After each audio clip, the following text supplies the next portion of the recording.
কলার কাঁদিগুলো কত করে? সাথে পৌষ সংক্রান্তির জয়দেব কেন্দ্রীয় বিখ্যাত মামুর দোকানের চপ দেখবো, জয়দেবের রাধা মাধব মন্দির। এখানে বাড়ি ছিল, এখানে কি শ্রীকৃষ্ণ এসেছিল। আমরা এখন চলে এসেছি বীরভূম জেলার জয়দেব কেন্দ্রীয় মেলাতে। আর এখানেই যে জয়দেবের মন্দিরটা রয়েছে, আমরা এখন চলে এসেছি মন্দিরটা দেখতে। এই জয়দেব মেলাটা শুরু হয়েছে কিন্তু পৌষ সংক্রান্তি থেকে, যখন নদীর ঘাটের মেলা হয় আর কি। ঠিক পৌষ সংক্রান্তির আগের দিন থেকে শুরু হয়েছে, মাঘ মাসের 1 তারিখ 2 তারিখ অবধি মেলাটা থাকবে। এখানে দেখতে পাচ্ছি মন্দিরটা কত সুন্দর, পুরনো একদম মুখে টেরাকোটার কাজ করা, যেগুলো এখন প্রায় ধ্বংস প্রায়, সেই টাইপের একটা মন্দির। আবার চলে এসেছি আমরা। অনেক ভিড় থাকার কারণে তোমাদের মন্দিরের ঠাকুর দর্শন করাতে পারলাম না। তোমরা এখানে আসলে অবশ্যই দেখে যাবে। রাস্তায় বেরিয়েই দেখো দেখতে পেয়ে গেলাম কত আচারের দোকান। দেখে কি ভালো লাগছে না? আচার তো খেতেই হবে, আর তার সাথে আরো অনেক কিছু আছে বাকি। এই মেলাটা থাকবে হচ্ছে জানুয়ারি মাসে 14, 15, 16, 17, প্রায় মাঘ মাসে 1-2 তারিখ অবধি হচ্ছে। আমরা মেলার সামনে চলে এসেছি, আর এখান থেকে মোটামুটি মেলা শুরু হয়ে গেছে। জয়দেব পদ্মাবতী যে মন্দির রয়েছে, তো সেই মন্দিরে আমরা যাব এখন। আমি এই ফার্স্ট এলাম জয়দেবে। আমার বিয়ে হয়েছে বীরভূমে মোটামুটি 8 বছর 8 বছর হতে চলো, কিন্তু এই ফার্স্ট আমি এসেছি মেলাতে। তো আমি কিছুই চিনি না সেরকম। চলো, আমি যা যা দেখতে পাবো তোমাদেরকেও তাই তাই দেখাবো। আর তোমরা যারা যারা এসছো অবশ্যই জানাবে।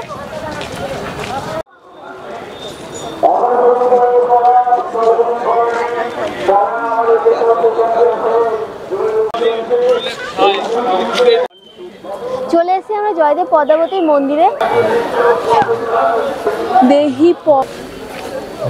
এটা হচ্ছে জয়দেব পদ্মাবতীর মিলন মন্দির। আর এখানে দেখো ভগবান শ্রীকৃষ্ণ নিজের হাতে লিখেছিল দেহি পদ পল্লব মুদারম। তো এর অর্থ কেউ জানলে অবশ্যই আমাকে কমেন্টস করে জানিও। জয়দেব পদ্মাবতীর মন্দিরে যেখানে ঠাকুরগুলো রয়েছে, কবি জয়দেবের পা ধোয়া পাথর, তো এর ওপরে পা রেখে তিনি পা ধুতেন। দেখো সেটাকেও এখানে রাখা রয়েছে, সাথে শিবলিঙ্গ রয়েছে। এখানে ছোট ছোট দুটো শিবের মন্দির করা আছে, একটা হচ্ছে রামেশ্বর শিব, আরেকটা হচ্ছে রত্নেশ্বর শিব মন্দির। আমরা এদিক থেকে মন্দির দেখে বেরোলাম, আমাদের কবি জয়দেবের যে মিলনস্থল। আর তার উল্টো দিকে এই যে পুরো আমাদের যে অজয় নদী রয়েছে, তার পাড় জুড়ে দেখো কত বড় মেলা। মানে এত বড় মেলা মানে ঘুরে আমি শেষ করতে পারবো না। আমি তো দেখে অবাক হয়ে গেছি যে এত বড় মেলা এখানে হয়। তো চলো আমরা নামি এখান থেকে সিঁড়ি দিয়ে। মেলাতে ঢুকেই দেখতে পেয়ে গেলাম শীত পোশাকের দোকান।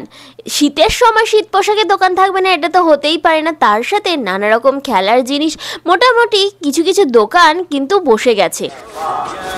মেলা এখনো পুরোপুরি খোলেনি, আর আমরা দিনের বেলাতে এসেছি, তার জন্য হয়তো এখনো অনেক দোকান বন্ধ রয়েছে। 15-16 তারিখ করে পুরোপুরি মেলা খুলে যাবে। 15 তারিখ থেকে মানে পুরো মোটামুটি পুরো একদম মেলা চালু, গান বাজনা সব কিছু হবে। অলরেডি এখানে সব স্টেজ হয়ে গেছে, এখানে প্রচুর গান হয় আর গানের প্রচুর স্টেজ রয়েছে। তার সাথে তো খাবার জিনিস, এখানে নানা ধরনের জিনিস, প্রচুর দোকান বসেছে। যেটা ছাড়া শীত মেলা পুরোই অসম্পূর্ণ, সেটা হচ্ছে পিঠে পুলি। আর শীতের মধ্যে গরম গরম পিঠে পুলি খাবো, তবেই তো শীত মেলা জমবে নাকি। দেখো কত সুন্দর এখানে পাটিসাপটা বানাচ্ছে। বাড়িতে তো আমি ভালো করে পাটিসাপটাই বানাতে পারি না। আর যখনই মাইক্রোফোনটা অন করছি একটু কথা বলবো বলে, পাপাই তখনই মা মা করে পাগল করে দিচ্ছে। আর এদিকে দেখো এখানে পাটিসাপটা বানাচ্ছে, তার সাথে কিন্তু এই দুধে ভেজানো পাটিসাপটা, তার সাথে ভাপা পিঠে আর নানা ধরনের পিঠে এখানে রয়েছে। পাশেই ছিল একটা মোরব্বার দোকান। এখানকার একটা রঙিন খাবার আমাদেরকে খুব আকর্ষণ করছিল, এটাকে নাকি বলছে হালুয়া। তোমরা কেউ খেয়ে থাকলে কমেন্টস করে জানিও। এই বাদাম চাক নেবো আমরা। বাদাম চাক হচ্ছে 20 টাকা করে পিস। এই যে বাদাম চাক খুলে ফেলেছি দেখো, এবারে বাদাম চাক খাবো। নাও তো লেগে গেছে বাদাম চাকের সঙ্গে, একদম ছিটিয়ে লেগে গেছে। কাগজ শুধুই খেয়ে নেবো নাকি তাই ভাবছি। এই যে বাদাম চাক, চলো খাই।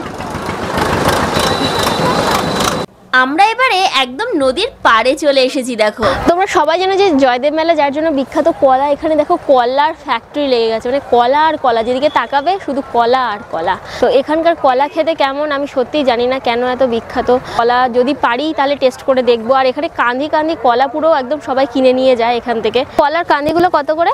ওই জিজ্ঞেস করেন,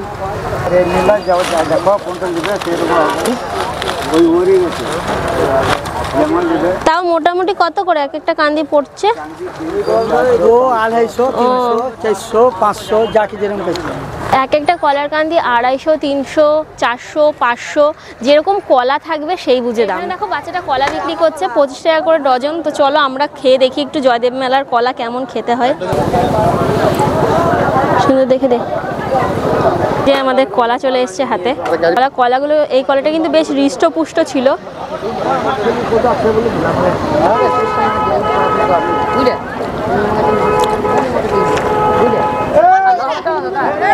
এইগুলো তো আমাদের ওখানে পাওয়া যায়। রথের মেলাতে যেমন কলা খাওয়া হয়, নাকি জয়দেব মেলাতেও খাওয়া হয়।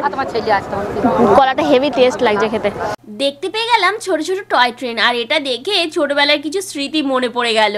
চলে এসেছি বীরভূমের বিখ্যাত মামুর দোকানের চপ খেতে। এখানে নাকি এই দোকানের চপ নাকি বিশাল বিখ্যাত, খুব নাম করা। তো আমার বর বলে চলো ওই দোকানে চপ খাবো আজকে। তো চলে এসেছি চপ খেতে। প্রতি পিস চপ হচ্ছে 10 টাকা। আমাদের বিখ্যাত মামুর দোকানের চপ 10 টাকা পিস, কিন্তু সাইজটা দেখো জাস্ট কত বড়, আমার একটা হাতের সমান পুরো। ঠিক আছে, প্রথমে একটু ভেঙে দেখি। দেখো সাথে একটা মিষ্টি মিষ্টি সস দিয়েছে।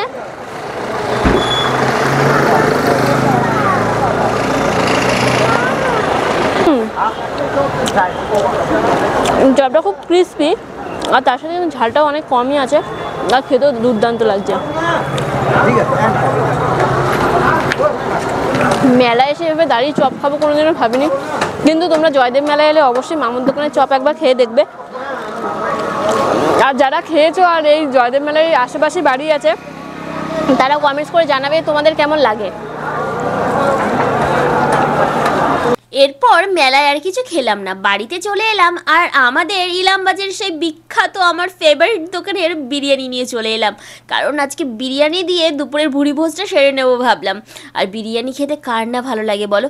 মেলায় ভাবছিলাম যে মাছ ভাত খাবো, কারণ ওখানে মেলায় অনেক মাছ ভাতের দোকান বসেছিল, কিন্তু কেমন হবে খাবারের টেস্ট সেটা ভেবে হঠাৎ করে এই বিরিয়ানির কথা মনে পড়ে গেল। আর তার সাথে দেখো আমার পাতে পড়ে গেছে চিকেন লেগ পিসটা, আর আলুটা যা মাখো মাখো একদম, ও হো হো হো, যা সুন্দর সেদ্ধ হয়েছে, একদম গলে গেছে। আর এই দোকানে বিরিয়ানিটা সত্যি এত টেস্ট করে কি বলবো তোমাদেরকে। আমার তো মাঝে মধ্যে মনে হয় যেন কলকাতার বিরিয়ানি ফেল করিয়ে দেবে কে। তো চলো আজকের ভিডিওটা এখানেই শেষ করছি। আর হ্যাঁ, যারা জয়দেব মেলা দেখতে আসুনি তারা একবার অবশ্যই এসে দেখে যাবে, আর কারা কারা এসছিলে সেটাও কমেন্টস করে জানাবে। তো চলো, টাটা।